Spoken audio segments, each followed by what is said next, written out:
Handheld gaming has been making a comeback in recent years, as Switch and Valve's Steam Deck are trying their best to tackle console and PG games on the go. Qualcomm's new mobile gaming chip is trying to do something different. They want gaming phones to evolve into much faster performing dedicated gaming systems on the big screen. Let's take a deeper look at it, starting with big-bodied gaming. Razer's dev kit is nowhere near small and looks fairly similar to the Steam Deck and OLED Switch. It's chunky. The vents at the top help keep it cool for better performance. It might look beefy, but it's still quite small compared to a gaming laptop or any console, though it is long. Dev kit comes with a full set of dual analog sticks, buttons, D-pad, shoulder buttons, and triggers. It has a touchscreen display, but you can use button mapping, which lets users map mobile games to physical buttons. Its battery is much larger than most phones, topping up at 6,000 mAh. According to the prototypes we've seen, the dev kit is designed for gaming in landscape mode. That's not to say that games made for portrait mode can't be played, but the controller's layout is more suited to a TV-like widescreen format. This device also takes advantage of the cloud and local streaming of games. Moreover, Qualcomm's gaming platform head, Micah Knapp, in a recent interview with CNET, said that users can expect to have rock-solid frame rates no matter what they use the device for. After rigorous testing, they can finally say that no matter how long people want to game on it, they're always going to get the same kind of performance. Moreover, Switch-like TV connected gaming and haptics. The built-in display has a 6.6-inch 1080p OLED display that runs at 120 Hz on the development kit, but its hardware can play games on a 4K monitor or TV with the help of a USB-C connector at 144 frames per second. This is what sets it apart from other phones. Long before the Switch, Nvidia's Shield tablets already managed to do the same, and a while ago, Razer tried to pull something similar off as well with their Razer Edge gaming tablet. And while their dev kit may look like just an average handheld console, Qualcomm's Knapp confirms that the platform would have more modular designs in the future. At the very least, we can expect that for TV docks. Knapp further says that they expected people to migrate towards PC and console games during COVID, but instead, mobile gamers just love the games they already play. Instead, a pattern they noticed was that they wanted to take advantage of their TV screens. This ended up opening up a possibility for people to play their favorite mobile games and streaming experiences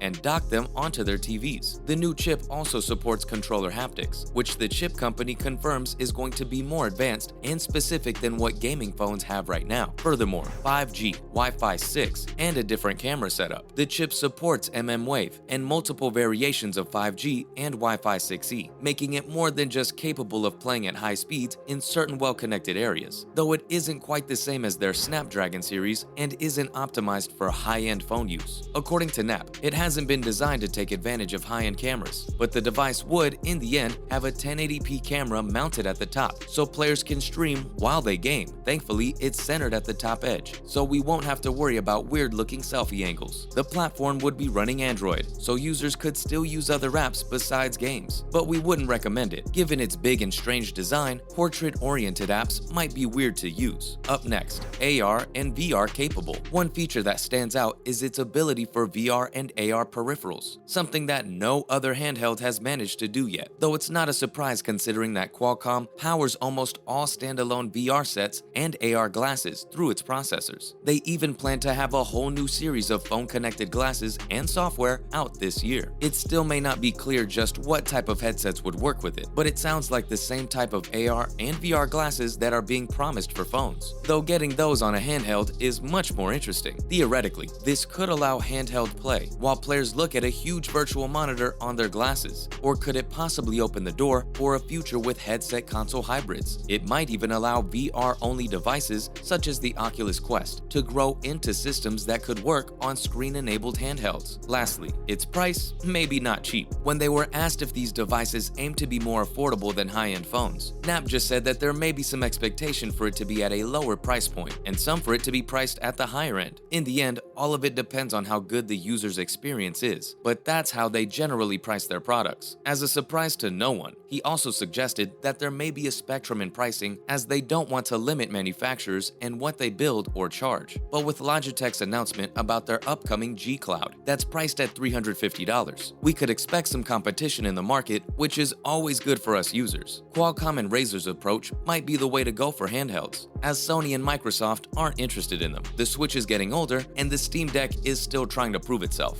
Though hopefully, more details are soon to follow as RazerCon gets closer on October 15th. Other news. Coming up, Razer launches the budget-oriented Leviathan V2X. Razer recently announced another device to its portfolio of audio accessories, the Leviathan V2X soundbar. As is usual with them, the X at the end of a product means that it's a cheaper version of the original Leviathan V2 that they put out earlier this year. While this new model may have specs that aren't as impressive, it's much cheaper and easier to power. It has 2 full-range drivers along with 2 passive radiators to power deliver strong stereo sound. The company says it can reach up to 90 dB if you're sitting a meter away from it, so on paper it accounts for an impressive experience. Though unlike its more expensive version, it no longer supports THX spatial audio, so we're probably going to get a more standard stereo experience. But considering that it doesn't have a subwoofer, it was probably never going to give us the same level of immersion. What it does have going for it is support for connectivity through both USB-C and Bluetooth. The entire speaker is powered by a single cable, so users can even directly plug it into their PCs. While it does sacrifice a lot from its older sibling, it still manages to cut the price down in half, and you can get it for just $99.99. Moving on, gaming tech could ease pain during surgery. VR could end up being widely used in hospitals to provide drug-free supplements, according to Faruqi. They could even be used to help streamline current procedures and ease up crowding in surgery units. In the conducted experiment, people from the VR headset group were discharged from the PACU 22 minutes earlier than average. Headset wearers said that their operations weren't worse at all, but they do remember being highly aware of what they felt in the operating room. Of course, it has its restrictions. Patients using the headset knew they had one on and would receive a lower dosage of sedatives, so it could lead to a bias on their end, making them less likely to want any sedatives in the first place. While the anesthesiist already knew which patients were using VR and which weren't, further added more bias. As a solution to this problem, researchers should have asked patients to wear these headsets and headphones without any kind of input, says Tomoki Arichi, King's College London's senior clinical lecturer, who admittedly wasn't involved in the study, though he did recent research on how VR can make MRI scans better for children or people who suffer from anxiety or claustrophobia. And finally,